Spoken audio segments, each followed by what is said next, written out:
একাদশীর দিন কেউ রুটি খাচ্ছে, কেউ সবজি খাচ্ছে, কেউ ডাল খাচ্ছে, কেউ 5 ভাগে সাজাই নিয়ে, সেই জামাই ষষ্ঠীর মতো 5 ভাগে সাজাই নিয়ে কাঁসার থালের ভিতরে টুক টুক টুক টুক করে লুচির সাথে মাখায় মাখায় খাচ্ছে।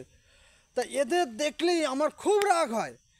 তুই একটা একাদশী ব্রত করবি, তুই একটা হিন্দুর ঘরের লোক হয়ে তুই এই 5 ভাগে সাজাবি কেন? তুই একাদশীর মাহাত্ম্যগুলো তুই পড়, তারপরে তুই একাদশী পালন কর। এটা ঠিক না?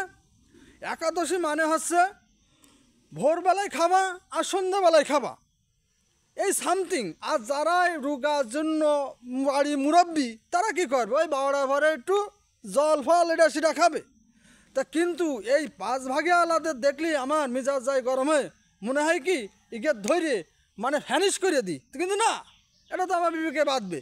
তা যা হোক, আমার কথা না, একাদশী মাহাত্ম্য অনুযায়ী আপনাদের একাদশী করতে হবে পূর্ণতা লাভ করতে গেলে। কিন্তু ওই সমস্ত 5 ভাগ বয়কট করতে হবে। এটা যারা মানে আছে রুগ্ন শরীর, যারা করতে পারে না তারা খাইতে পারে। তাই কিন্তু একাদশী মাহাত্ম্য অনুযায়ী সেই হিসেবে একাদশী করলে পূর্ণতা লাভ করা যাবে।